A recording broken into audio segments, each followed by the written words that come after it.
You are listening to Ship It, a podcast about operations, infrastructure, and new beginnings. I'm your host, Gerhard Lazio, and this is our fourth Kaizen with Adam and Jared.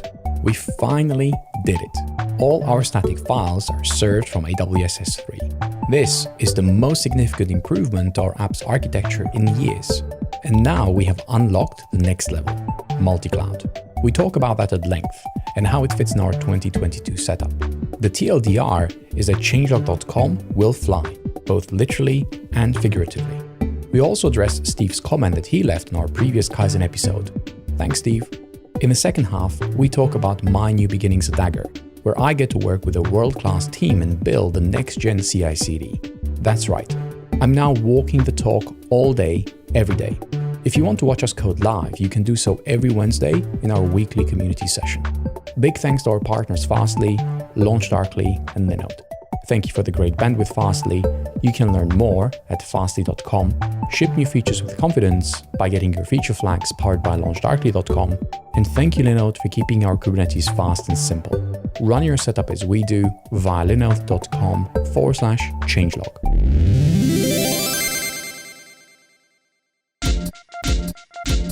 What's up, shippers? Adam here, and I want to tell you about one of our new partners for 2022, MongoDB, the makers of MongoDB Atlas, the multi-cloud application data platform. MongoDB Atlas provides an integrated suite of data services centered around a cloud database designed to accelerate and simplify how you build with data. Ditch the columns, the rows, once and for all, and switch to the database loved by millions of developers for its intuitive document data model and query API that maps to how you think and code. When you're ready to launch, Atlas automatically layers on production-grade resilience, performance, and security features so you can confidently scale your app from sandbox to customer-facing application. As a truly multi-cloud database, Atlas enables you to deploy your data across multiple regions on AWS, Azure, and Google Cloud simultaneously.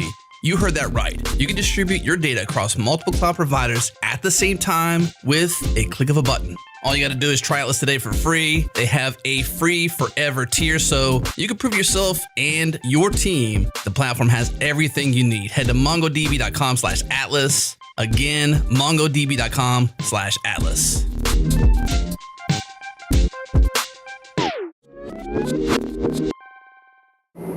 We are going to ship in 3, 2, 1.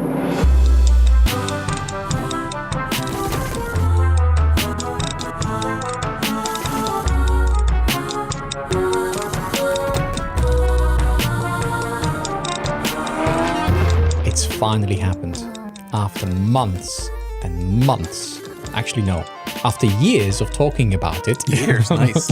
Oh, no. And months of months working and years on it. and months. Yeah, we have finally switched all our assets to S3, AWS S3. And the hero behind that effort is Jared. Welcome, Jared. Well, are you still a hero if you've been talking about it for years and you finally do the thing? That's how hard it was. It was so hard. Why years? Why months? Why? I mean, I think you said this in the last Kaizen, Jared. Like, doesn't it just make sense to put your assets on S3? Why, as a developer, are you apprehensive to do that early, or I guess this many years late?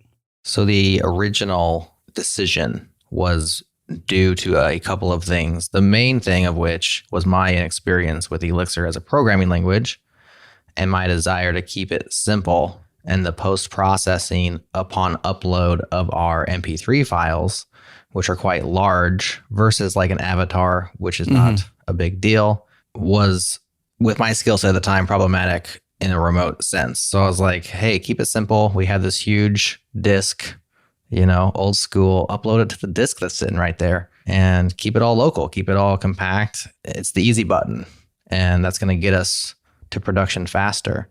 And so, maybe this is a technical debt that we just took on knowing that, I had built web apps where I would upload to S3 prior to this one.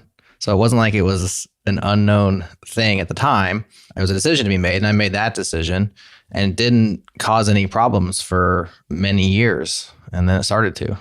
And so it's like, just in time, or maybe a little bit late, but priorities at a certain point, it just became not a priority until it became a priority. And I think our our work with Gerhard and on the platform changes started to like percolate, like, yeah, this is a problem. Here's why. And it becomes more and more a problem. And finally you're like, okay, this thing is now it's time.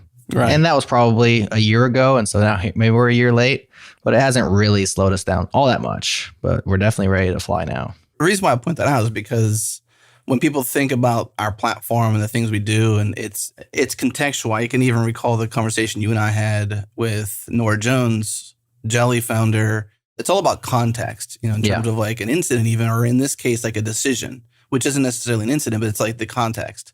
So the context is, you've been a developer for many years. You are familiar with even using S3, but you weren't actively on the daily 8 hours a day, 6 hours a day, or whatever your programming time would be, wasn't daily just on the platform. You had multiple roles to play. So you had to have trade-offs. You had to have, as you said, just-in-time decisions. So you punted this decision until, sure, basically the year 2022, which is and it's totally worth cool. noting that when we built this platform in 2014 and 15, or was it 15 and 16? I don't know. It was 2015 for sure. Yeah, 15 and 16.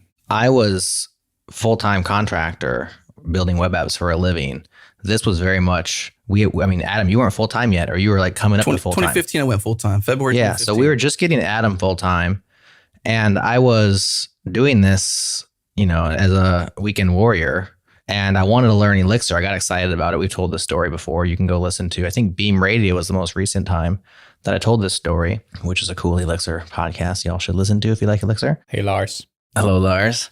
And I wanted to learn Elixir as I built it. So I was very much learning as I went. And this was one of the parts where I was like, I don't know if I can get this done all at once. But if I keep it local, I know how to do that. And so that's what I did. Mm-hmm. So it was context, but also it was just like, you have to pick, it's kind of like the innovation tokens concept. I already spent a big one on Elixir and on Phoenix. And it's like, do I also want to involve S3 uploads in this process? And I just didn't want to at the time. So that's the why. The why so long, again, was priorities, I think. And because I don't have, I'm not a full-time engineer on our platform. I work on it when other things aren't going on. And so I can prioritize according to our immediate needs. And so it's kind of a squeaky wheel situation. But Gerhard, it's been squeaking for a little while. So finally, and mostly it's limiting us in a couple of ways. Gerhard, why don't you tell the folks what having those files local, what were the implications of that?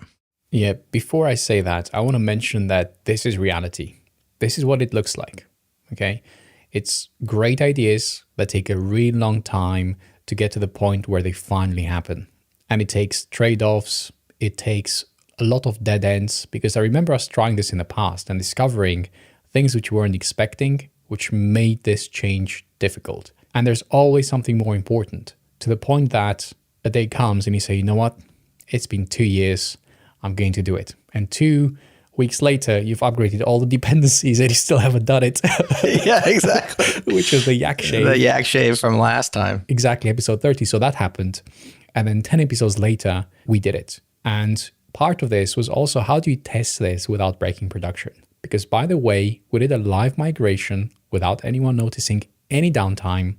Or maybe some 404s, right? There was like a couple of minutes of 404s for some MP3 files. Right. And we did it I think in an hour, maybe 2 hours, like the actual migration. It was super smooth. That was awesome. Yeah.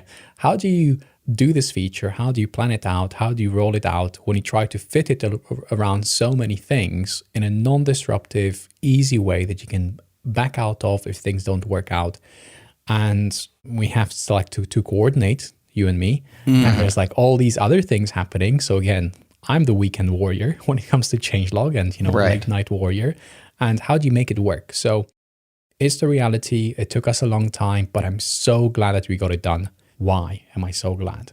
This opens up the possibility of having more than one application instance. We could only ever run a single changelog because we needed to have a disk mounted that we could read and write from. Right. For those that are using Kubernetes, there's very few storage drivers, CSIs, that actually support that.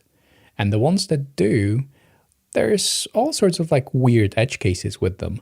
Deadlocks, slowdowns, latency, issues. Stuff. So it's definitely complex because it's a complex problem. And we love doing simple things, as you know, right? Listening to us and knowing all our story and the journey. So not only we can run more than a single instance of changelog, we can finally go multi-platform. Dun, dun, dun. So new beginnings, right? Of course, lots of stuff in there. More context too. You did touch on one of them. Jared, you're in Central Time Zone. Gerhard, you're in GMT. Is that right? Yeah, UTC right now. Yeah, UTC right now. So even different spectrums of time. So coordinating, and they're both not full-time engineers. So I think this just speaks to more of like our desire to learn, but then our desire to keep things simple, and that it doesn't require necessarily full-timers all the time. And maybe that's why it takes a little bit more extra time, because you both aren't full-time on the platform itself. Yeah. So we rolled it out, let's just call it end of January. And I had it done, now I'm going to roast Gerhard here. I had it done mid-December maybe, or earlier. Right. And I was like, hey, the code is done. Now, was it the code done? No, it was like the done where you think it's done. It had like 5% needs left, but those needs I wasn't going to know until you and I started going. So the rest of it was actually sitting behind Mary Shipmas and the stuff you were working on for that episode, as well as the synchronization that Adam refers to. So there were other things in the way. The coding was actually rather trivial. There was one aspect that's interesting I was hung up on. And maybe I'll just tell that story real briefly. So the part that I was hung up on was that when we upload an MP3 file into our system, we run some transformations on it. We're basically doing the ID3 tagging. We're making sure that the episode artwork is attached. All those things that you're going to do that you want that MP3 to be ready to be shipped. And that's done via shelling out to FFmpeg. The reason we shell out to FFmpeg, I actually have told this before, so I'll keep it brief, is because there's no ID3 v2 library in Elixir, and to this day, that's outside of my wheelhouse. I think I could probably sit down and give myself like 40 hours to work on it and get something going, but I'm just never going to have that much time. And so we use FFmpeg. It works great. It's one of my favorite tools, and it works on a local file path, right?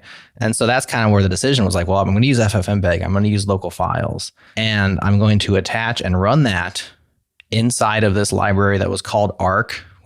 We've since switched to Waffle, which is a fork and an extension. It's a community takeover of a project that was no longer maintained.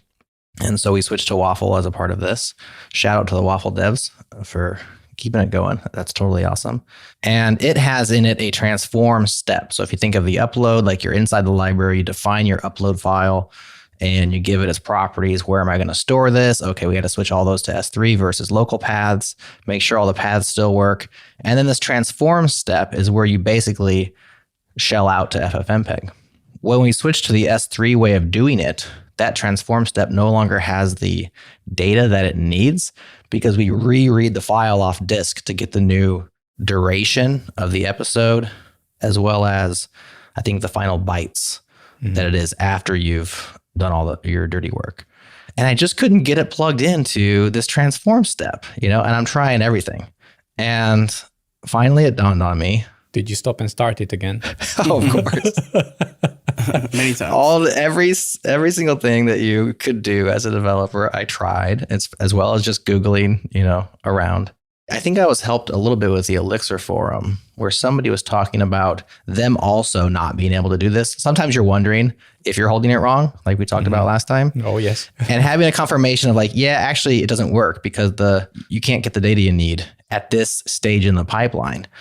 I finally threw up my hands and realized, I don't have to use the library for that step. Sometimes we just get stuck in this, what they call local maxima, like you're right in this little area and you don't think outside of that box and realize, I don't have to use the library for all of it. I can actually just transform it with my own code at a different time and just skip the transform step altogether. And once I had that thought, everything else was just easy peasy. Yeah. Well, that's cool. I remember that. I remember you showed me like, do you see this? That's all it took. It was like one line. Yeah. And I'm literally, you said you deleted a bunch of code. I'm like, no, I just moved it all over here and I call it right there. Like I have my own module now versus it being inside of the Waffle library, kind of instantiation. And so it was really just moving the code around was all it took. And then it just worked. I was like, all right, sweet. Everything else was just work. But like that was like the, can I actually get this done question answered from there on out. It's just like, okay, now I got to go do all the other things, which are straightforward tasks. So it wasn't that bad. It was just that one little thing that had me stuck and once I figured that out, it was just wait on Gerhard to get ready. So Where were you at when you had that realization? Were you running, walking, driving, showering? I think I was actually standing right here where I'm standing right now at my computer. I think I was reading that Elixir forum post, and I realized this guy has the exact same situation that I'm in, and he can't get it working. And he might have even said something like, I'm just not going to use it, or I'm going to try something else. And I was like, I should try something else. And I was like, wait, I can just try something else. I can just write it myself and just use my own module. So I was standing right here, just staring at the screen. Did you update that forum post or that forum thread with your... I am not a good citizen of the web. I don't think I did. Okay, action item. After this Totally. Kaizen, Yeah. I have to go back and find that. yeah, so we can link it as well. And we can show our listeners that you actually did it. We can link to your reply. Okay. This is kind of like on JS Party, we do a New Year's resolutions episode. And at the next year, I go back and listen to it and I hold everybody's feet to the fire. And I say, did you boy. actually? There And we we go. all You know fail. how it works. Yep. Pull request 400 in our GitHub repository has the entire story. You can see Jared's struggles, and you can see the new Kubernetes configuration, everything that I had to do to get this running. So the reason why Merry Shipmas was important is that one of the gifts was using Crossplane to provision a new Linux Kubernetes engine cluster using Crossplane. And we had to build like a new provider for it with TerraJet. You can listen to episode 33 if you're curious about the specifics. But that was, I think, pull request. I have to look it up. I'm going to look it up really quick. 397, I want to say. 399. So one before. There you Pull go. request 399 has how we configured the old restoring Kubernetes clusters with Crossplane. And we joke about Jared deleting a Kubernetes cluster and wanting us to have an anti-Jared mechanism. You know, like you have an antivirus. No. No. Jared would never do that. It's just me that deletes things, for sure. Remember Kaizen 20, Like I think, DNS. or Kaizen 30, when I admitted to deleting the DNS token. That's it was right. me. It's always Yes, me. you do like deleting things. Yeah, seeing what happens. Anyways, 399 had to happen first. We wanted to provision a Kubernetes cluster with Crossplane. We did that. That is actually our this year's 2022 cluster, which is what we tested to see how this would work before taking it into production. So we are still running on the 2021 LKE cluster. We're in the process of migrating to 2022. And we want to test this new integration out with S3 in something which looks like production and is as close to production as possible, but it's not our actual production. So if there's any mistakes, we can go back. It's a nice, safe, low risk, low stress way of trying things out and seeing if they work. And in our case, it did.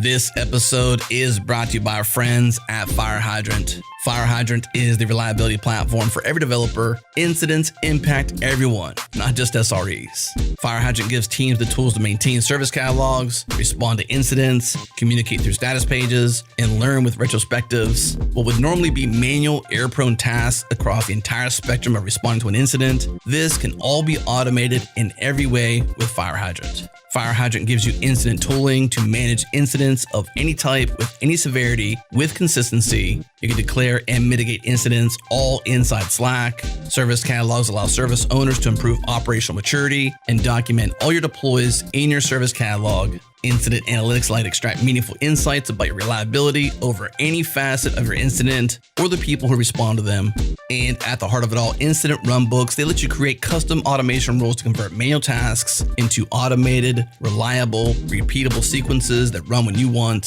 Create Slack channels, Jira tickets, Zoom bridges instantly after declaring an incident. Now your processes can be consistent and automatic. Try Fire Hydrant free for 14 days. Get access to every feature, no credit card required. Get started at firehydrant.io. Again, firehydrant.io.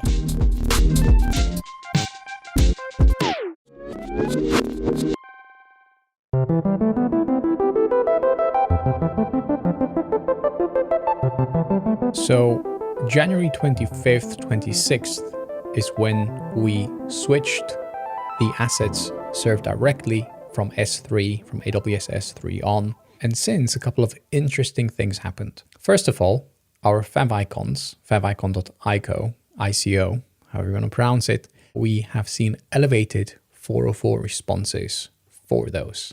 But I think you were saying, Jared, that's like the default behavior for some browsers. And even though we tell where to find the icon, they don't look for it there. Is that right?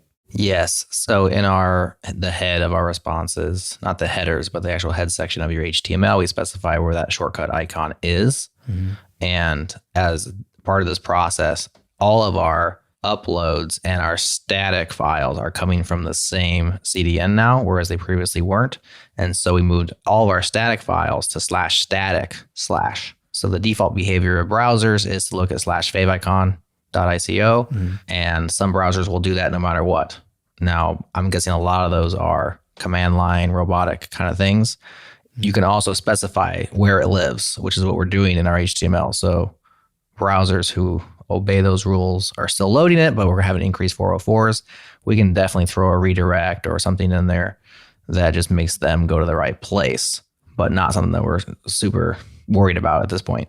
Yeah, that's right. So even though the 404s are elevated, it shouldn't affect anyone. We had like 10,000 in the last 24 hours just for that file alone. Wow. That's quite a bit, but they all come from Fastly directly, so they don't hit the app. Fastly can't find that file in our AWS S3 bucket, and everything is fine. The other interesting thing is that our misses for MP3 files have increased. And I think you had a good theory about this, Jared. Yes. So I believe that is because we do not have Fastly set up to do origin shielding, which we had previously, and we have on the changelog.com domain. Yeah. And so what that does is you select one of their pops, usually one that's close to wherever your origin is. Now our origin's S3, so it's going to be like US East or something. US East, yeah. So yeah, you would pick like LaGuardia or something like that as your shielding point of presence inside of Fastly. And it acts as basically a proxy for the other ones. So instead of always going to S3 for misses, it will go to LaGuardia, and LaGuardia will go to S3. And as long as LaGuardia has it, then all of Fastly's other points of presence are going to ask it first. And that will definitely decrease your misses, assuming that we understand what a miss means coming out of Fastly. I think we do, but we could be wrong. Yeah. So getting that fixed, I believe, would resolve that.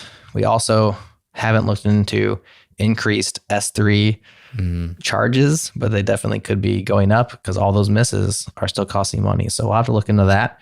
If it's moving the needle, we definitely need to fix it. If it's not moving the needle at all, it's kind of like, well, it's more Amazon's problem than ours. Yeah. This is what always happens. You improve one thing, and then you're already thinking about the next improvement. At least that's how my brain works.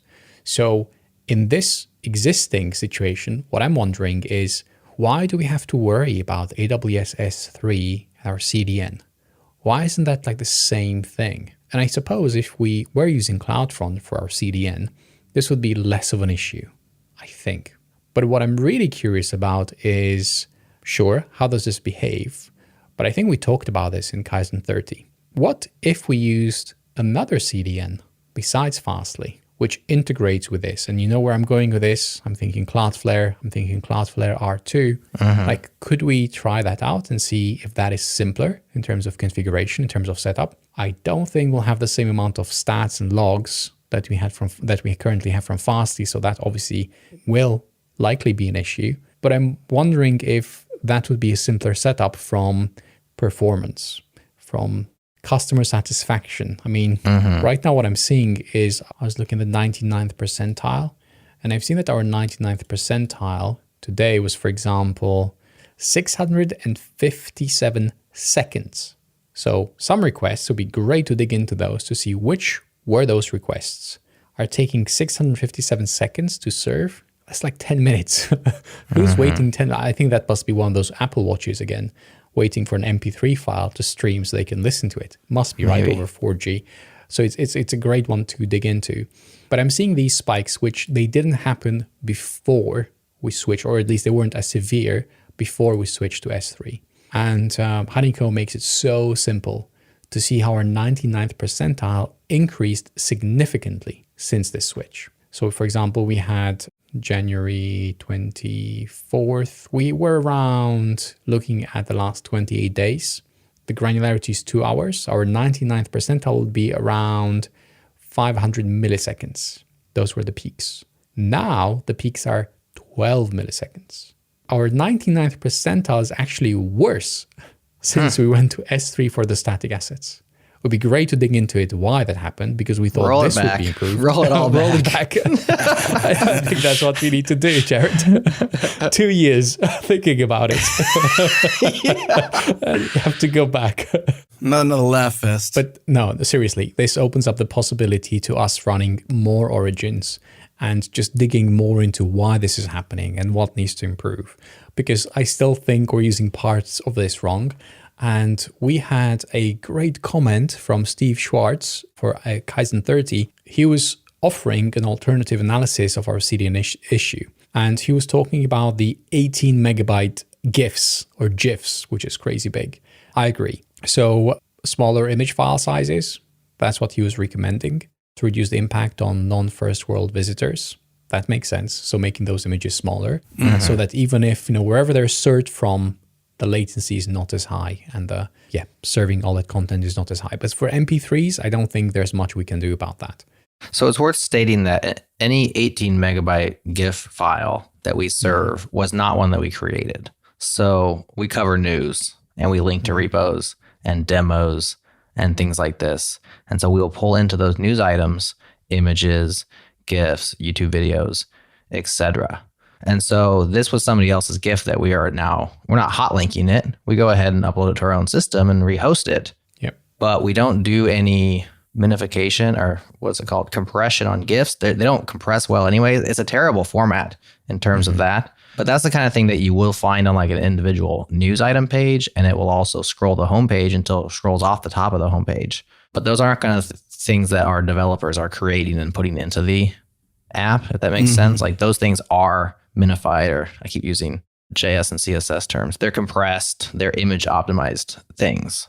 So these are kind of like third-party relics that we're hosting. And I think compressing those might be a exercise in turmoil. Maybe I'm wrong. I just know that GIFs have historically never compressed well. And so you might not be able to. So the answer then is like, now you're making content decisions, basically like, hey, stop putting awesome GIFs in, because somebody might have a cool demo of their open source project and have a 30-second GIF that's like worth 1,000 words or more. But is it worth 18 megabytes? Now it's a content decision. So it's an interesting trade-off. Yeah, for sure. I have a couple more answers. Thank you, Honeycomb, for making it this easy. Not sponsored, at least not this portion. So I was slicing and dicing as Jared was giving us that amazing answer, that 99th percentile. Why is it so high? And apparently before, our audio MPEG files, which had that content type, were taking the 99th percentile was actually 20 minutes. And 20 minutes. Human readable formats, Honeycomb, please. Yes, please. There is actually a way. I just have to set up the derived columns. I haven't, Liz was showing me how to do that. Thank you, Liz. That was great. Holding it wrong again? Yeah. So 20 minutes was a 99th percentile for our audio files before. Now, since we went to S3, is just 12 minutes. So it is an improvement. They are taking less to serve. What I was curious about was how long does it take to serve the other content? Because we have offloaded all those MP3s and all the static files off the server, how fast is the origin now? So that's what I would like to ask it next. How about we do that? What Gerhard is doing behind the scenes is he is deep into various dashboards where you can just sort of like ask Honeycomb pretty much anything about your system in production right now. And what he's doing is he's digging into essentially times between different content types and how it was delivered back essentially the time, and seeing what that difference is, so that we can say, okay, this content was served in this amount of time, or this content was served in that amount of time, and sort of understand your system better so that you can see, okay, this is how it performs under this kind of load or that kind of load, and then be able to fine tune your system to perform accordingly as you'd like. And so this beautiful magic box called Honeycomb allows you to ask these panes of glass, this question, and essentially just go finite, super finite into these details. And maybe I've given Gerhard enough time to get his answer back. Yeah, I do have it. So it improved marginally The XML ones are those feeds which I'm looking for, but not enough to show a huge alleviation like in the pressure. So it's almost the same. And that shows that the time is not network related. It's whatever needs to happen inside the system. So what I'm thinking is maybe PostgreSQL. Maybe when we go to different PostgreSQL, maybe when we have reads a bit more optimized, and those are metrics which we're still missing, just to understand how can we improve our PostgreSQL queries so that when we build those feeds, they don't take as long as they take currently. So right now, the 99th percentile for our feeds are 1.2 seconds. Not bad, right? Because our feeds are fairly chunky. I think it's like a couple of megabytes. I forget exactly how much. And they hit the database fairly hard. Even when it's cached, even when everything is buffered, it takes a while to transfer all the data, all those megabytes between things. So moving the static assets off the server hasn't improved this, which is what I was hoping I would see, but that hasn't happened. So I'm wondering, is there another content type that has improved? And I'm just going to go through the entire list now. No, not images, text, HTML. I think this is the same. Let's see. Show only events in this group. Has HTML improved? Not really. Actually, it's gotten worse, which is interesting because we don't store any HTML pages on S3, do we, Jared? No. I don't think we do. All that is coming. So that is actually worse. The 99th percentile is a lot more spikier now. So that's an interesting one.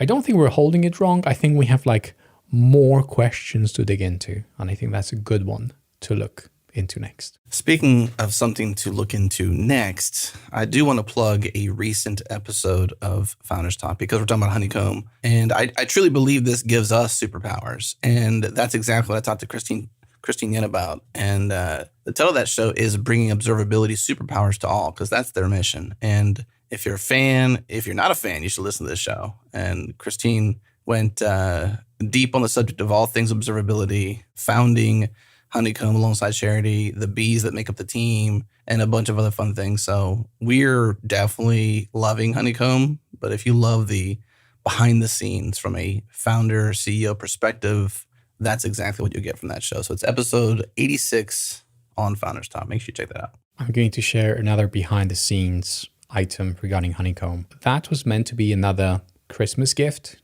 which I didn't have time for, and we got blocked on other things and I had to reprioritize. I did have, I think, an hour-long session with Liz de Grey. Thank you very much, Liz. That was so good because it helped me understand some of the superpowers which I was missing. I was still thinking in terms of dashboards, and I was still thinking in terms of like having these queries pre-built. It's actually the opposite. You need to go and explore and dig into and ask questions. And seeing Liz doing that was so cool. And now I know how to use Honeycomb correctly. I was holding it wrong, definitely holding it wrong. And now I can dig around anything. It's just so good for us. We can understand things so much quicker than before. Like it takes me minutes, things that before would take at least half an hour, maybe even longer. I was thinking as you were digging into this, just like what the experience might be for our listeners. That's why I had to step in and comment in a little bit because I'm thinking like, gosh, we might be losing the audience. They may be, the tried and few might stick around in terms of like brain power and then come back whenever Jared speaks and maybe it gets more interesting again or something like that. Nah, just kidding. Good one. But I was just thinking like maybe this would be something where we throw a 20-minute session on YouTube of like you just digging into Honeycomb and just being curious. Maybe bring Jared on or Liz on or some sort of tag along to sort of like dive deep. Because I think that would be super fruitful. I would for sure watch it. And I can imagine anybody listening to this and hearing us gush about our observability superpowers thanks to Honeycomb would be like wanting to watch that as well. Again, Merry Shipmas was meant to be videos. We recorded those videos. I just never had time to edit them and never had time to publish them. So that's like another behind the scenes thing. So that's exactly what it was meant to be. And we did record like the videos with Crossplane, with Dagger, with Frederick, with Parka, but they were never got published. And the idea was to do the same with Honeycomb. I didn't even have time to record that episode or like, part of an episode.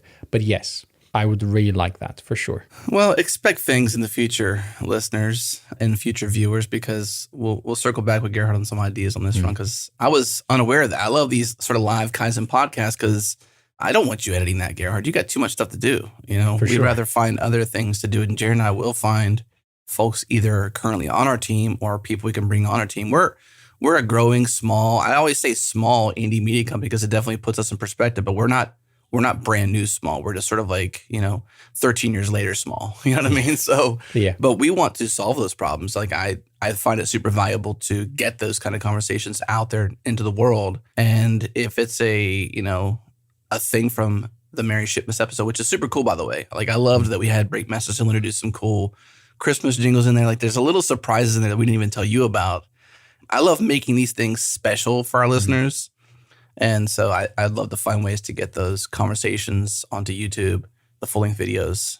So we'll figure that out, though. So listeners, stay tuned.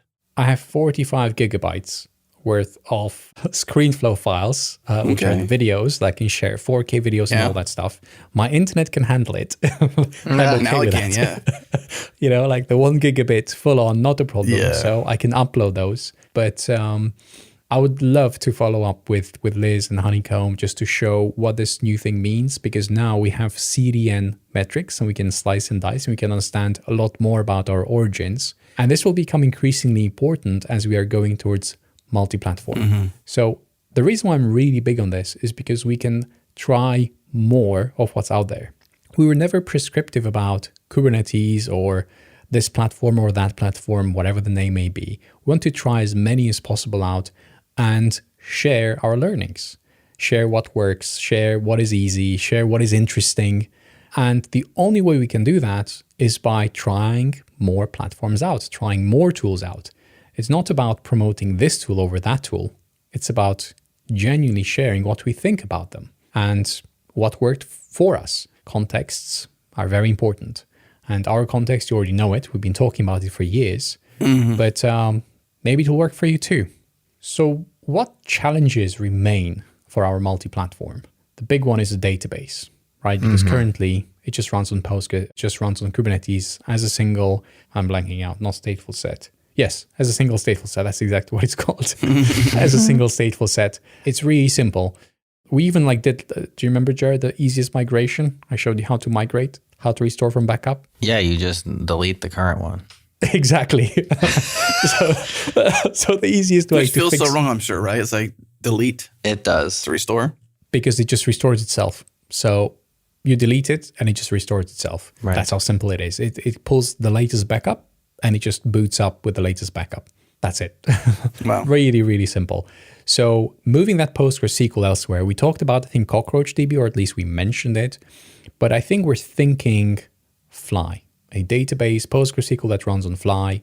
I was testing WireGuard out and it works. I still have a tunnel working on my machine, so it's very easy to connect to it securely. So I was impressed with that. Yeah. But also, how do we connect to that database from, well, obviously multiple locations. Kubernetes is one of them. So can we run LKE? Can we have multiple origins? How do we update those at the same time? Those are some of the challenges which I have in mind. Anything else that you can think of, Jared? That's the big one, I would say. Everything else is stateless already. So it's all on you, Gerhard. My job here is done. Nice. Anything that you're leaning towards when it comes to PostgreSQL? Are you curious to find out about it running in a specific place? Well, there are a lot of hosted offerings. And so I would, of course, be curious to know how each of them works, what they cost, pros and cons. We know Heroku has one. We know that AWS has one. The list goes on. Those are just the two on the top of my head. Mm-hmm. Yeah, I'm curious. I don't know how far my curiosity leads me. Does that mean I'm going to go try 12 hosted Postgres out? I'd prefer that you do that legwork, Gerhard. But I'm curious, but not enough to really, if we went to one and it was working well, I wouldn't be like, now let's try the other 6, just because that's not the way I roll. But I know that's the way you roll, and I'm definitely interested. Depending on how much work's involved in getting that done, I think it's valuable, not just for us, but also for others, which makes me more interested in is can we share this information and put it out as a useful resource or something? Then I'm more interested. Yeah. I definitely like trying a few things. I don't go crazy in that I do a comparison of the entire market. That's not me. It's what is close to us, what makes sense, can we compare 2 or 3, a short list, and then we go with the one that is, again, makes most sense for us. It doesn't mean it's the best. It means it fits us based on everything we know. And I'm a big fan of the work that Fly have been doing, especially around the Firecracker. I think that thing is amazing. around the infrastructure which they have. Equinix Metal, I think that's a really solid player. I like the bare metal aspect of it a lot. WireGuard, I think it's amazing. And their commitment to Phoenix. So to me, it's just, it just makes sense. I mean, we seem like we are attracting one another, and it's not forced in any way. It's just their blog posts, the stuff that they talk about, it just suits us. Mm-hmm. I think it's the context there too is why. So we're a podcast platform first, and then I would say a news syndication platform, kind of, I would say really in parallel, but we're most known for the I guess we're kind of both known for both, really, the news feed in the newsletter and the podcast. I guess it's sort of like, very parallel in terms of hierarchy. But why? Like, why do we need, do we have just like a massive user base? Do we have a massive hit count every day? Like, do we have just tons of traffic? No. We do on our podcasts and our MP3s. That's why we have Fastly and the CDN and all this different stuff we've talked about before. But why do we need? Because we don't, right? It's for the learnings. It's for the learnings and for the sharings of why would we try to multi-platform, have an LKE, have an application that can be deployed to different runtimes, like you said before, be deployed to a Linode Kubernetes engine, be deployed to a Fly setup, or have a database on Fly. Like, why would we want to do that, Gerhard? Like, why are we most attracted to that? Is it because we love to cause pain? We love to explore? We love to share? Why do you think? Because we like to improve. Okay. And we don't know what improvement looks like. Kaizen, exactly. Yeah. Like, is that simpler? Is that better? How can we talk about Kubernetes if we're not using it? How can we talk about it if we haven't tried some of the pain points? And okay, we have a monolith.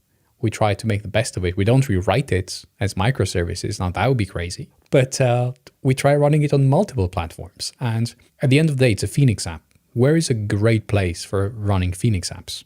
Well, Fly comes to mind, based on the blog post, based on Chris McCord working there, the creator of Phoenix. It just makes sense. We could just push it to Heroku. We could definitely do that.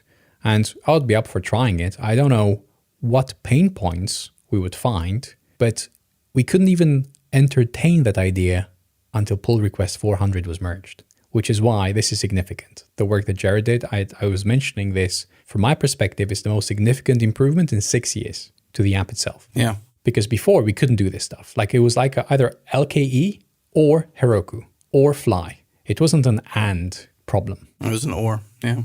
Well, now it's an or. Real-time follow-up. I logged into our AWS console and I checked our current month's S3 costs, and I am currently setting up shielding as we speak because we need to, because we need to get that sucker shielded. Oh boy. Yeah. Hundreds? Let's give a tens, a percentage. Or thousands. Our current month billing is up 1,900% over previous months. That's a lot. Well, we normally have like a $20 bill. So I mean, maybe it's like $150, $200. Here's where Kaizen gets real. When did we set this up? So we've been on it for last Tuesday. A week. So 1 week, and we've got about $500 in costs. So per week, so that's $2,000 a month. Really glad you looked into S3, Jared, during this. Whereas we were paying $28 a month previously. So roll it back, roll the whole feature back. This is not an improvement, is it? I'm literally rolling out the shielding for Fastly right now. I'm hitting activate. So hopefully that'll probably knock it down to a quarter, maybe hopefully an eighth. I don't know what you would even call this, live fixing, live cost savings. Just trying to save us money while you guys are talking. Welcome to Ship It, Kaizen. Does it work? No, it doesn't. Just go back. I think this was a terrible idea. Whew, $100 later. All right. So this is where we tell you about changelog.com/++, where if you are a diehard subscriber or a listener, there is ways you can help us. Now, we don't really need that help, honestly. And this is just being mostly joking. We would much rather you just share our shows with your friends. I mean, to me, that's the best payment. But if you like our shows and you don't really care for the ads and you want the extra bits we put on the end of our plus episodes, which isn't every single episode, it's sometimes, but we do strive for it. I know Jared does more than I do to strive for putting extra bonus stuff there. Yeah. And it's just because I have, I don't know, just less time, I guess. Plus higher bitrate audio. We're just talking about that. So if you're an audiophile, hear Gerhard's luscious tones, even more quality. Just 5 subscribers at a yearly would help us pay that S3 bill. Help us pay our S3 bill. Flak hi-fi, or it hasn't happened. So that was mostly a joke, but a good reason to tie that in. So back to Fly and Chris and some of the things they're putting out there. So I'm going to read a tweet that Chris McCord put out. I think it was yesterday. It was 28th. Is that right? No, 2 days ago. He says, in quotes, "I'm blowing my own mind deploying Elixir apps across the world on Fly and seeing them cluster together. Pub subs just arrive in Sydney and Amsterdam. A couple minutes later, I can have another instance in Hong Kong, and it all works somehow. This deserves a little screencast." Now, I don't even know what the heck he's talking about necessarily, but that kind of attraction, that kind of real-time raw, just being excited about their own platform, and then the words, "it all works," in quotes, somehow. Like, that to me is like, I know Chris is pretty sharp. We've had him on the podcast a couple of times. We've shared the Elixir and the Phoenix story. We've obviously been drinking the Kool-Aid for many years, where we're not going to change. Like, we've got some Ruby roots, but we're not going to suddenly just be like, okay, done with Elixir, done with Phoenix, and bail. Like, we're in it to win it. But this is what drives me. Like, they are super curious about making Elixir, and in particular Phoenix, very fast, very distributed across the world, putting apps close to their users. That's what attracts us to their platform. And so I can just share one little note. Behind the scenes, we are in talks about what it could take to technically put our platform on Fly. We do have, the support and buy-in from the top down. It's still in the works. It's not a done deal yet. But, going back to Founders Talk, I've had Kurt on Founders Talk. We talk about, essentially his entire journey as a founder. I'm a big fan of his. And so he's always been a straight shooter with me, always been easy to work with. And so I'm just excited about what that might turn into. So as it turns into this sort of look at multi-anything, I'm excited to put Fly into the mix because they're great people. They obviously care about Elixir. We care about Elixir. And I'm just so excited about where that might come from too, as well as their desires for Postgres and globally distributed and all that good stuff. So pumped. One thing which I want to emphasize is that this doesn't mean we're moving off Kubernetes. Yeah. It just means we're expanding. It means we will be learning from multiple places. And if you remember episode 35 about my lost packets, I'm a firm believer in having two of everything.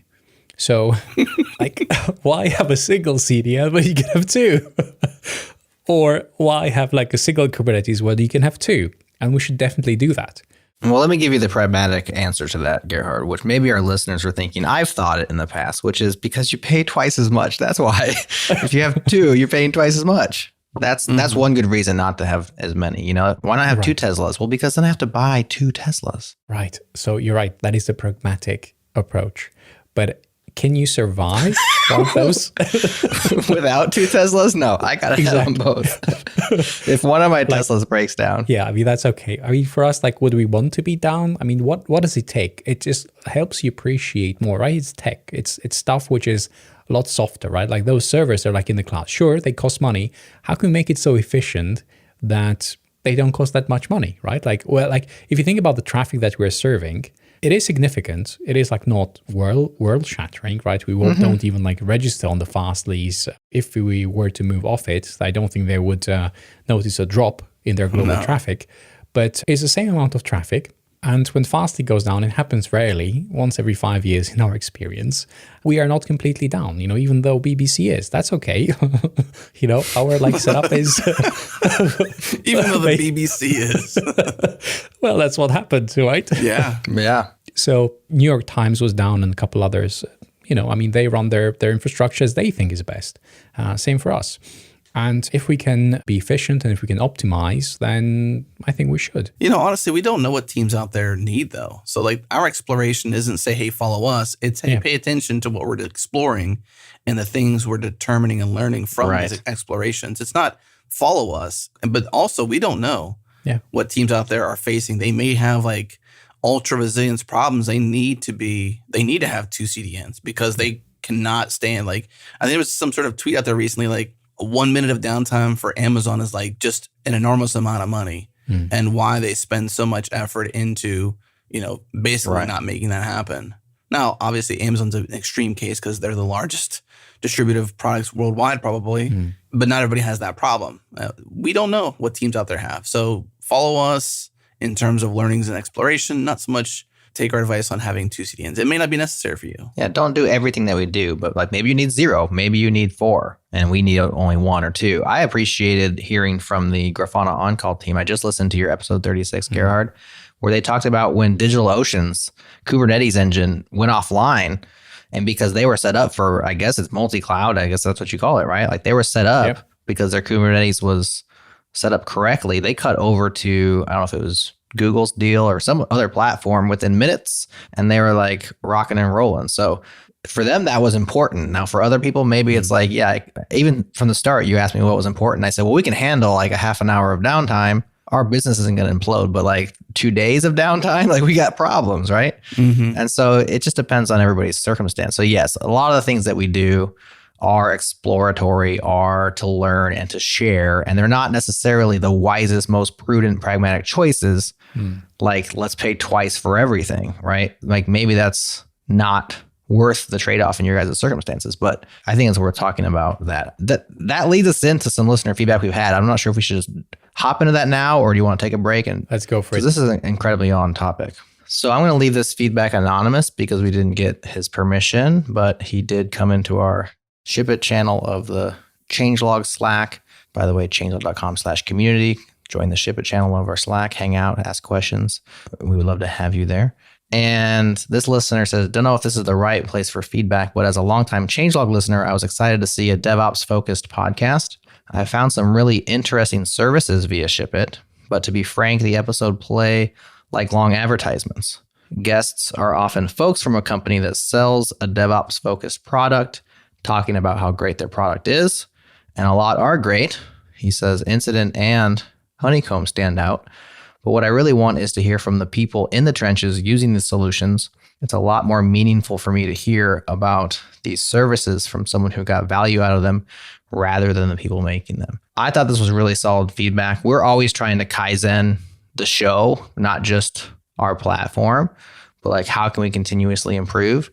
And this is something that I've thought about as well and that we've talked about. Gerhard, do you want to share some of your thoughts around that? First of all, I would say that Grafana on-call episode is a great example of that style show. Like they're using these things. There was a Grafana story in there as well, but it was an example of somebody who's like, how do you deploy your system, which I enjoyed. But yeah, speak to this particular piece of feedback because it's something we're aware of and we want to make it as awesome as possible. Yeah. It's very difficult for me to not get genuinely excited about some of these products because we use them. And we don't use them to advertise them.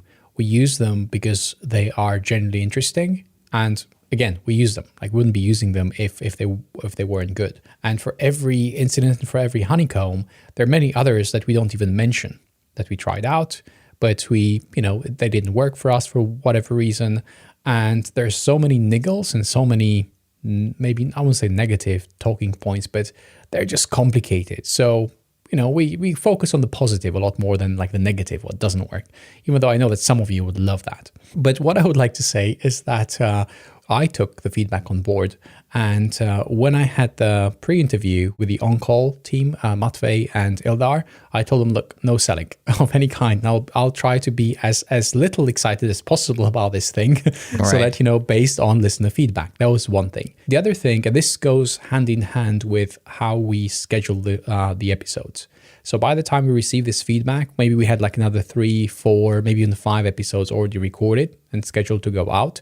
So it took us a while to change things and took me a while to change things. So in response to that feedback, I was looking for teams that want to share how they use things. One example is this week's episode. I'll talk about the one from Open Sesame with Gunnar and Tom, where they talk about how they use AWS and their users. They're not selling any tech-related product.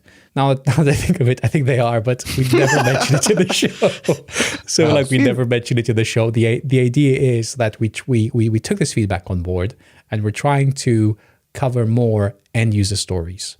The one with Robin, haunted code bases and complex ops, that's a good one. Maybe the episode will not be called that. That's episode 39. But that's like another one, which is... I like the working title.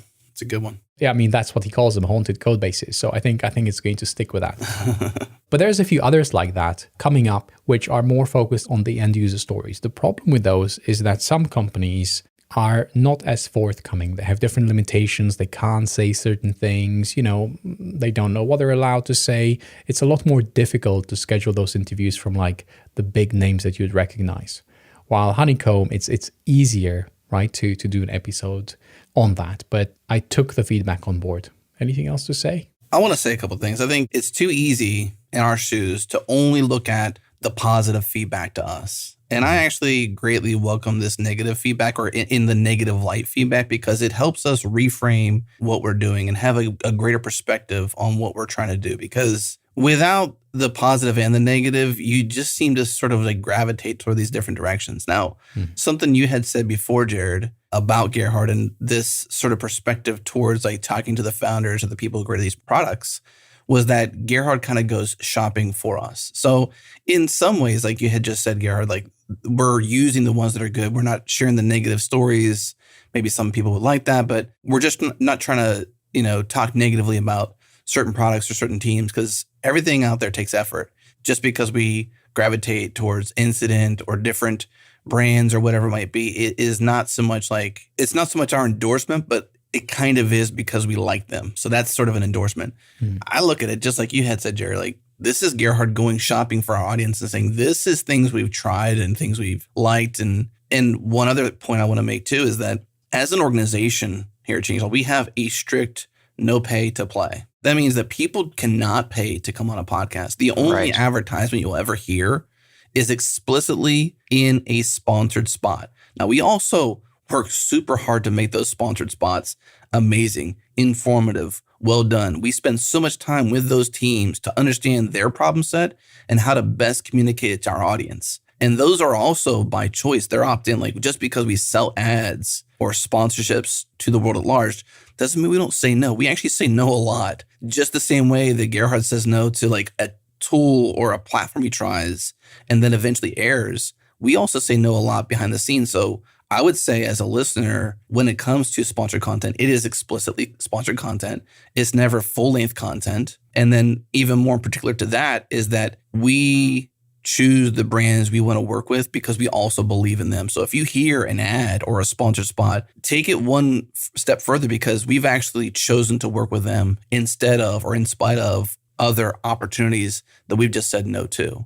So we hyper focus on this, and this kind of feedback gives us a chance to share that hyper focus. If it's not explicitly shared with you how hyper focused we are on this line, let it be known here because that's our goal. All of us sitting here care deeply about you as a listener. All of us here care deeply about Gerhard and his heart for this show. All of us here care deeply about your listenership of the show and your trust for this show to not have that ever tainted. So trust us when we say that we're here to share our best efforts and to always keep that line super, super clear. When you hear an ad, it's an ad. When you hear a show, it's a show for the love. And we will make mistakes, right? We're not perfect. And that's why we look for the improvements. How can we make it better? Now, if you know teams that would like to come on the show and talk about their stack, request an episode or drop me a line. It's that easy, or come in our channel. I mean, I have so many people that reach out to me and I say, sure, do you want to talk about it? Very few follow through, and that's okay because we're all busy. It's been a crazy couple of years, I understand it. Everyone gets it. Not a problem. But that is one way that we can genuinely make this better. People that want to come on the show, talk about their stack, talk about their experiences. It's not just me, right? It's about you, the listeners. It's about the guests that come on the show. So help us get great guests, and I will be more than happy to talk to them. We would absolutely love that. There is a request form on the website. So you can just go to changelog.com/request, select ship it in the dropdown, and we read those. They go right to Gerhard. We see them all, and we consider all requests. I will say that the style show where it's like, tell us about your operational setup can be sometimes dry and brief because not everybody has an interesting setup. In fact, if you invited me on your show to talk about that, I would say, well, it's a Postgres database. We've got a Phoenix app in front, and we use Fastly as our CDN. And then you'd be like, I hope I have some more questions because so not every setup is interesting. That's fine. I like boring technology, but it doesn't always make for the most compelling conversation. So as you're thinking through like people who would make good guests for that style of like, show that we're talking about here, think that people have maybe there's something interesting about their setup. Maybe they have a specific challenge in this industry that we don't have elsewhere. And so those make for more compelling conversations and stories. So keep that in mind. It's something that we consider because we would love to do different format shows, especially ones that are requested, but also we want all the conversations to have, a compelling narrative, because otherwise we get bored and we move on. And I think this also explains why it's so important for us to experiment with different things, do crazy things, do unconventional things that most companies wouldn't do or most teams wouldn't do. Like, of course, most companies don't need multi-CDN. They need zero CDN. But if we didn't do that, how would our shows be? Like, would they be interesting? I mean, we have to try those things for real and run them in production to give a good informed opinion of the failures, of, all the things that didn't work out, in a way that, it's also positive rather than just picking on this provider or that provider. I don't think we'd have many friends if we just basically, went around and just, crapped on everybody. That's not our style. Like that's crap and that's crap. No, that's definitely not us. I keep saying this, it is about the people, right? And we're trying to build these relationships. We're trying to tell these stories. So if you know someone interesting, do let us know.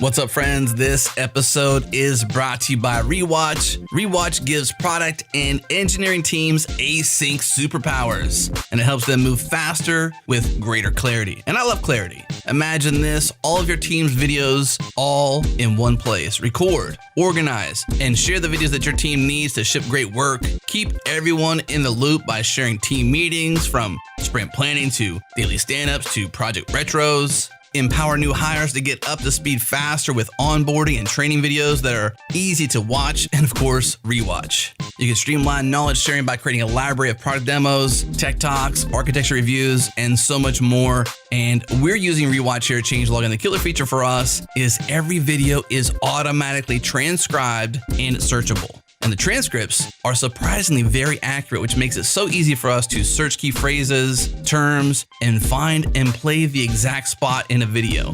Plus, there's commenting and threaded conversation options on every single video. Now, we have a home for all our videos to enable our growing and distributed team to participate in any conversation asynchronously and on their own time. Check them out. Get started for free with a 14-day trial at rewatch.com. Again, rewatch.com. And by our friends at Sentry. Build better software faster, diagnose, fix, and optimize the performance of your code. Over 1 million developers and 68,000 organizations already use Sentry. That number includes us. Here's the absolute easiest way to try Sentry right now. You don't have to do anything. Just go to try.sentry-demo.com. That is an open sandbox with data that refreshes every time you refresh, or every 10 minutes, something like that. But long story short, that's the easiest way to try Sentry right now. No installation, no whatsoever. That dashboard is the exact dashboard we see every time we log into Sentry. And of course, our listeners get a deal. They get the team plan for free for 3 months. All you gotta do is go to sentry.io and use the code changelog when you sign up. Again, sentry.io. and use the code changelog.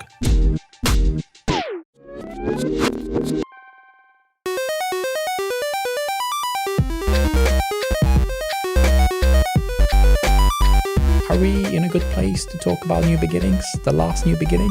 I think we are. Let's bring it home, Gerhard. You have a new beginning of your own that is also related to Ship It. So let's hear about it. Yeah. So I really like getting code into production. The production is real. Once something is out there, you get to figure out whether it works or it doesn't work. And how do you do that? Well, most people have a pipeline, have a Jenkins, or have a GitHub Actions, or have a Circle CI, whatever they have, and you just configure it and it just works. And that's the end of it, I suppose. Then you have the flaky stuff like tests which don't work and just keep, clicking the button, pushing it through. How do you do rollbacks? You may have to call your DevOps expert to do those. That is a joke, by the way, even though I'm not laughing too hard, but there is a joke by rollbacks in general. Yes. So the point being is that I really care about shipping it. So my commitment for shipping it is 5 weeks ago, I joined a new team called Dagger, for the people, not for the tech. It's who the people are and how I interact with them and how they work as a unit. So you may have heard this name, and you will have heard about episode 23 where I talked about Dagger. That was the beginning of something really interesting, and we grew it into, something amazing. And I was really excited to be joining this group of people that really genuinely want to make CI/CD better and don't think like a better GitHub Actions or a better Circle CI or Drone or BuildKite, the list goes on, or a better Jenkins. How can we make our CI/CD systems have the same evolution as containers brought for applications? And that was Docker. When Docker came along, everything changed. So think Docker for CI/CD, which, by the way, works for every single CI system that you have today. If it's Circle CI, you don't have to move. If it's GitHub Actions, that's great. Whatever you have today, it will work, but it will be better. And this is not like, a dream or like an idea that maybe it will work. It was part of Shipmas. We tried it. Our pipeline is twice as quick. We migrated, and I say migrated, we're still running on Circle CI. So we're running 2 pipelines in parallel. Because why not? Why not? Right, exactly, right? You want to see which one's better. And we've been doing this for about a month, almost 2 months now. And we can consistently see that Dagger running in GitHub Actions is twice as fast as Circle CI, our previous config. We don't have to write YAML, it runs locally, it has so many advantages, and it's all out there. We've been doing this for months. You can check it out, pull request 395, you can listen to episode 33, and I'm looking forward to sharing more of this with you, because it's a great idea that works well in practice, as well as I think it can help you with your CI/CD. So I'm committed to shipping it, including shipping your stuff into production, not just ours. As someone who talked to Solomon Hykes, speaking of Docker, way back before Docker was really the Docker it is today. Like this is back when I think Document Cloud was still there. I think that was their original company. Yeah, the .cloud. .cloud, sorry. App.net. Remember App.net? Yeah. This is just forever ago. Jared, I think that show was even done with me and Andrew. Was that me and you on that show with Solomon Hykes? I think it was me and Andrew Thorpe. I have no idea. That's how long ago it was, which is like basically forever ago. So to see Solomon in pull request 395 committing code to our open source repository was just, there was like an internal giddiness to me when I was seeing these pull requests come in. And over Christmas break too, so I was trying desperately I committed to not thinking about work for 2 weeks as best I could. And so here's these pull requests coming in over the holiday break and whatnot. And I'm just like, that's so cool. So seeing that work out for you too, and, knowing your heart for, this passion of shipping applications in efficient ways and teams growing and all this good stuff, like that makes me super happy for you to be involved with Dagger, knowing that Solomon Hykes is a part of it. Founder, right? Like the founder of one of the co-founders, seeing him come back around, because I know there was a lot of drama and controversy over the years around Docker and all the things, but like Docker changed everything. Like I run Docker at home. My Plex server is run via Docker. My Pi-hole is via Docker on Raspberry Pis, which is super awesome. Like it's just super cool. It's such a cool technology. But then to see Solomon come back with another big idea to say, okay, here's what we did with containers in app deployment. Here's what we can do with a container lake kind of idea. As you said, like a comparison, not so much the exact thing in CI is cool because, you can pick your deployment pipeline you want. You don't have to like choose a brand new platform. It's not a platform killer. It's a platform better maker. I don't know how you would describe that. It makes the platforms better. Yeah. They're already on. So I do have to say, I never dreamt of working with Solomon. And working with him, it's just something else. Like pairing with him, working with him, seriously, is like a whole new kind of experience. Is that right? That's so cool, man. Oh, he's just so intense in the best possible way. I thought I was fast. He's maybe 100 times faster than me. I mean, his mind is just crazy. Just experiencing that is just so amazing, just so energizing. But I also want to say the rest of the team are equally impressive in different ways. So I genuinely joined them, not just because of the problem space, which is very close to my heart, but genuinely it is because of the people. All the conversations which we had, how we interacted, just things clicked. And changelog is one of the example applications in production that are part of the Dagger universe. So there's always a bigger story. So how do we deploy Phoenix Elixir applications with this new tool called Dagger. What does that look like? Can we agree on, as a community, Phoenix, Erlang, Elixir, how to deploy applications, how to package them? So you start having these building blocks that you can start composing. And if you have a Node application, you want to push it to Vercel, or if you want to go to Netlify or anywhere else, you have a WordPress app, what does that look like? So if we have these building blocks, these packages as we call them, and by the way, there's no more YAML. I'm so happy about this. It cannot be underestimated how important it is to not be writing YAML, but have a language that is automatically formatting. It's typed. It will tell you when you make an error. Q is just amazing. And we had the show, right, on Go Time. And I think there was like another one about Q. It's an amazing technology. BuildKit itself, you think Docker, but I hear BuildKit, and that is amazing. I know that some people don't like Docker because of the pricing changes, the licensing, whatever things happened. But BuildKit is amazing, and the technology behind it changed the world. So you take the people, you take the tech, you take the potential and where it's going, and it's all based on a story that we started 6 years ago, even actually longer, because I had like this thing called Deliver. Remember, Jared? Deliver, e-deliver, that's how we started. So it's literally 10 years in the making, and it's like the loop is closing.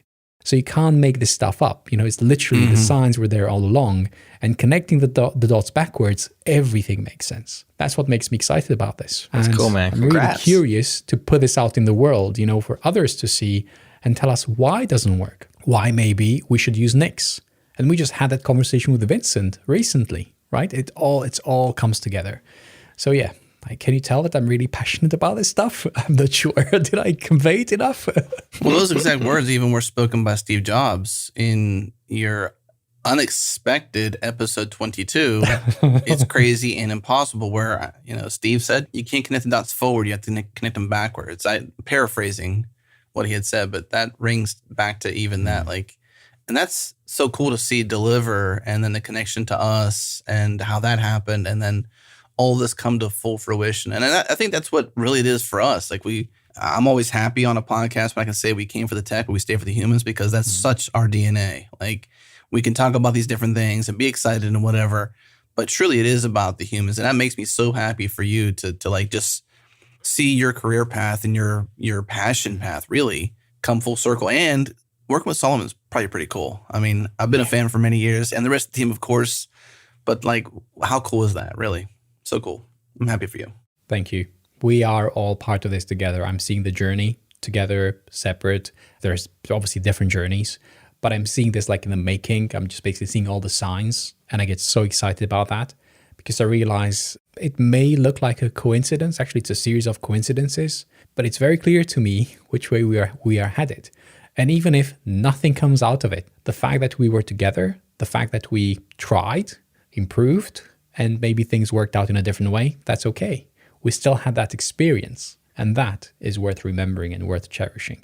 Well, audience, tune back in to 10 episodes later. This is episode 40 of Ship It. So every 10 episodes, we come back, we huddle up together, myself, Jared, and Gerhard, and we talk about Kaizen, this concept of continuously improving, and we take feedback, obviously negative sometimes, or in a negative light, and we take that. And so to the person who shared that, we said it anonymously, but thank you for sharing that. We want our audience to push back on us and challenge us to be committed to the truth we say we are, because that's how we keep our North Star. And so thank you for that. But this is episode 40, Kaizen. We come back every 10 episodes. So we'll see you back here now that you're a listener or a long-time listener. If you're new to subscribe, go to change.com/shipit. Subscribe anywhere you get your podcasts. We'll come back every week. At least Gerhard will. We'll come back every 10 episodes. What do you think, Jared? That sound good to you? Sounds great. See, episode 50? Episode 50? As a last thing, that sounds great to me, but I have one last thing. The person that registered ship.it, yes, please reach out to us because we would like that domain. Or shipit.fm. Yes, gosh, either of those two. We have waited to do a vanity URL. So normally we'll do founderstalk.fm or changelog.fm or practicalai.fm or JS Party. I'm just naming all our shows, by the way. JSParty.fm. But we don't have it for Ship It yet because we really wanted shipit.fm. Yep. And then I guess ship.it would be just as cool. We don't want to settle for shipitshow.fm or some flavor like that. It wouldn't be bad. It doesn't roll off the tongue as well. We love the name of the show.fm. as best as possible. So if you know somebody who knows somebody who knows somebody, friend of a friend, ship.it would be okay. My preference would be shipit.fm. And then you can get like show previews and a lot of cool things. All the cool things get unlocked. Yeah, all the things. Let's improve this one together. Yeah, let's Kaizen this one together. I would really like that. That's right. All right. Well, as always, it's been a pleasure. I'm really looking forward to the next one, see what other crazy things we do and what sticks. And let's follow up on that S3 and let's see how we can keep the bill down and keep it sane. We're going to share some links, share some screenshots in the show notes. But otherwise, see you in 10 episodes for our next Kaizen. Kaizen. Later. Laters. Thank you for tuning into another episode of Ship It. This is just one of our podcasts for developers. Go to changelog.com/master for the rest. You can join us for free via changelog.com/community. The only cost is happiness credits if you choose to not interact with us. There are no imposters in our Slack. Everyone is welcome.